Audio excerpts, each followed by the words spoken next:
In this video, we're gonna be going over my top 5 tips when it comes to maintaining your physique, right? You've done the hard work, you've built the muscle, you've lost the fat, and now it's all about maintaining the results that you got, right?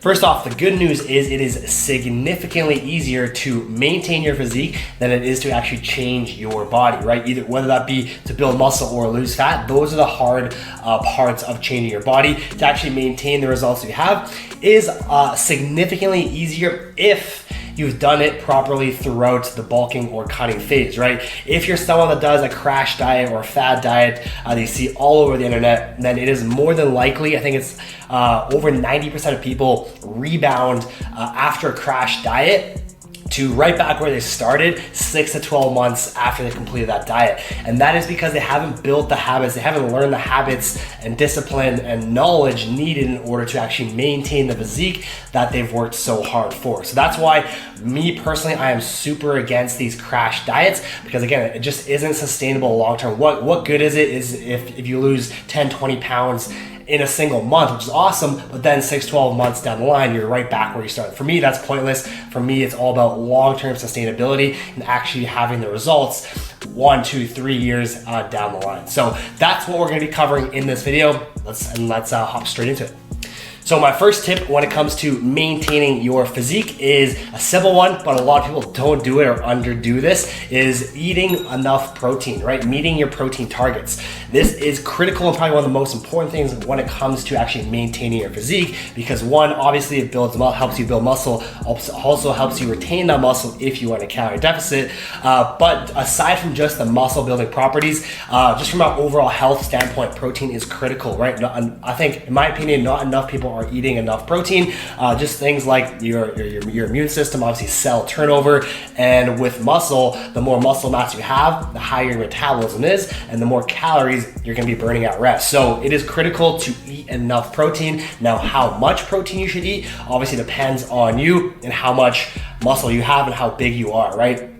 Obviously, the bigger you are, the more protein you're gonna need. In general, my kind of rule of thumb, and as kind of the thing you'll see all over the internet, is about 1 gram of protein per pound of body weight is more than enough for most people. So try to aim for that. It may seem high at first if you're not kind of used to eating high protein, but it'll become kind of second nature once you get into the habit of it. And I promise you, it'll be one of the most beneficial things you can do, not just from a muscle building standpoint, but just from an overall longevity and health standpoint in your diet. So again, eating enough protein, 1 gram per pound of body weight. If you are super lean, I would say like sub 10% body fat, aim for a little bit even higher, 1.2 up to 1.2 grams per pound of body weight.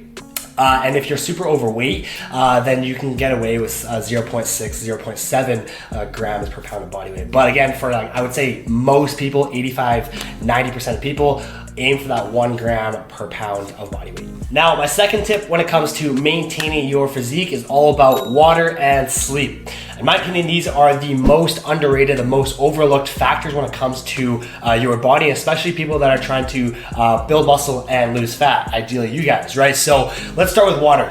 A lot of people are not drinking enough water. Besides obviously the plethora of health benefits that water gives you, it is critical to drink enough water, because if you're dehydrated, you tend to consume more calories, right? When you're dehydrated, when you're thirsty, you tend to also be hungry, okay? That's why sometimes when you notice first thing in the morning when you haven't had water the last 8, 10, 12 hours of the day, you tend to be hungry in the morning, right? As soon as you wake up, but oftentimes that's only because you're dehydrated, right? So for me, first thing when I wake up, have a glass of water. That will kind of instantly kill my appetite. And throughout the day, just making sure you are consuming enough water. Obviously, the bigger you are, the more water you're gonna need, but I would aim for about a gallon a day would be ideal for men. 3 liters would be awesome for women.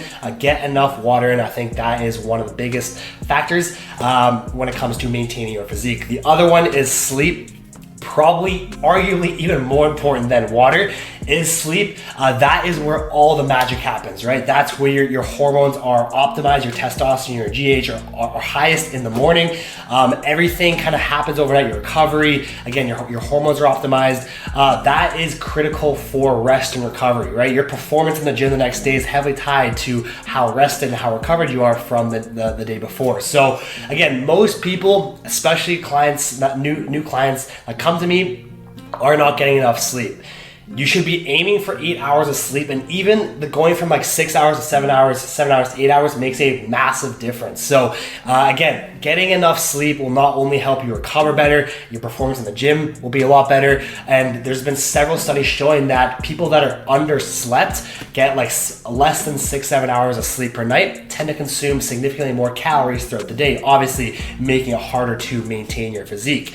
So again, sleep is paramount, water is paramount. Make sure you are getting 8 hours of sleep every single night. I promise you it will make a massive difference in your overall physique and your overall progress. And then as well, aiming for 3 or 4 liters of water per day as well. Now, this next tip, this third tip, is one that in my opinion is very obvious, but a lot of people don't do, and that is to keep training hard, keep your training intensity high when you've achieved those results. Obviously, for whatever reason, a lot of people, once they kind of reach their goal physique, they just completely lay off the gym and really lower their intensity and do much less than when they were in the gym actively trying to get those results. Now, don't get me wrong, you don't have to be in the gym as much, going as hard as when you're actually changing your body, because again, I did mention it's a lot easier, and the volume needed in order to maintain your physique is significantly less, about 1/9, believe it or not. So, but that doesn't mean that you should completely lay off the gym, lower your intensity. When you're in the gym, still go hard, push yourself, keep intensity as high as you can. You don't need to go to the gym every single day. You can maintain your physique easily going 2-3 times per week. And I made another video on this in more depth, but just doing 2-3 full body workouts per week is all you need to maintain the physique you have once you've achieved kind of the results that you want. Again, when you are hitting those workouts, so keep that intensity high, right?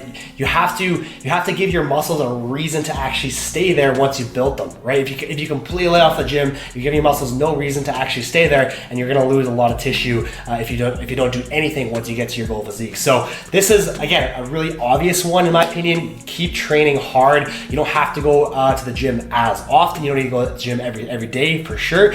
Even just 2-3 times per week, again, is all you need to maintain that physique. But when you are in the gym, making sure your intensity is high and you're actually pushing yourself and going as hard as you were when you were actively trying to get those results. Now, my fourth tip is all about the nutrition side of things, right? Things that you can do to make kind of hitting your maintenance calories a lot easier, because the issue is a lot of people, especially when they come off a fat loss journey, they're so hungry that this is the time zone, the first few weeks after they finish their cut or their diet, is when they tend to consume significantly more calories than they should. They're going way over their maintenance calories because their ghrelin is so high, the hunger hormone, that they just want to eat everything in sight, right? And that again is a reason why these crash diets are not effective at all, because as soon as you come off them, you haven't built any of the habits needed in order to sustain those results. So a few things that you can do, again, basic things that will help drastically lower your calorie intake or make smarter food choices without kind of limiting or restricting you from your diet that you enjoy, because again, I'm all about flexible dieting, but just small things that will make a big difference in your net calories for the day, and again, making it a lot easier to stick to your maintenance calories, okay? So the first one being swapping your sodas or most of your liquid beverages for diet versions, okay? We're in 2021 now. There should be no reason why you're not drinking diet versions of your favorite drink. There's pretty much a diet version for every drink out there, right? Whether that be sodas or even juices.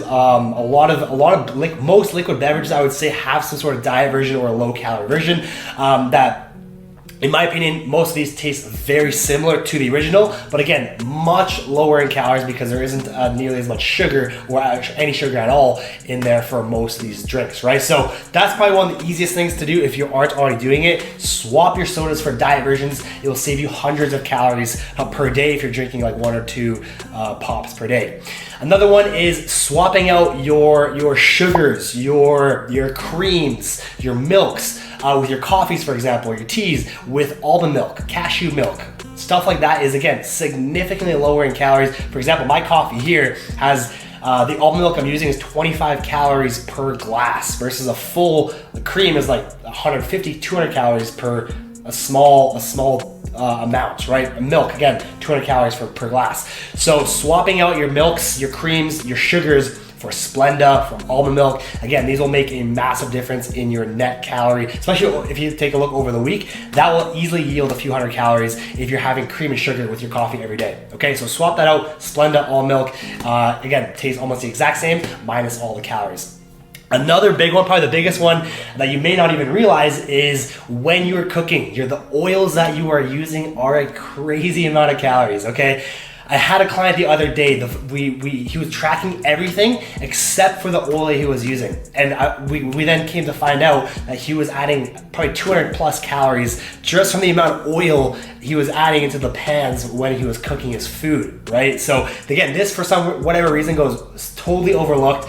Oil is fat. Fat is the most calorically dense macro out there. 1 gram is 9 calories, which is over double carbs and fats. Carbs and proteins. So making sure, my recommendation for this is swap out all your oils for sprays, right? Now there's spray versions. So you spray your pan for like 2 seconds and I think it's only 4 calories like per spray or per second. Again, so 8 calories versus like 200 calories. You're saving hundreds of calories for the exact same usage, what oil does, preparing your food, but minus several hundred calories. So that's another big one, is swap out all your oils for spray versions. And finally, my 5th and final tip in this video is the 80-20 rule, right? I've touched on this in 1 or 2 of the other videos in this series, but the 80-20 rule makes the whole process of dieting when you're maintaining a lot easier, right? Basically what that means is 80% of your diet should be clean, whole, nutritious, micro-dense foods, and 20% can be whatever you want, okay? Again, like I said, I'm all about flexible dieting. I'm very against restricting food groups or certain foods because, again, long-term, how sustainable is that? What are the odds you're never gonna have a carb again, or you're never gonna have cake or pizza again? For me, I love those foods, and I eat those on a week-to-week basis, but I make sure I follow this 80-20 rule. Again, 80% of my diet is clean, is healthy, is nutritious, micro-dense foods that will fill me up, and then 20% I'll save for my social events when I go out with friends or family, dinners, lunches, stuff like that. Then I'm more than happy to enjoy my life and enjoy my social life when I go out, right? In my opinion, you shouldn't be sacrificing your social life or other areas of your life to maintain your physique. Again, how sustainable is that long term?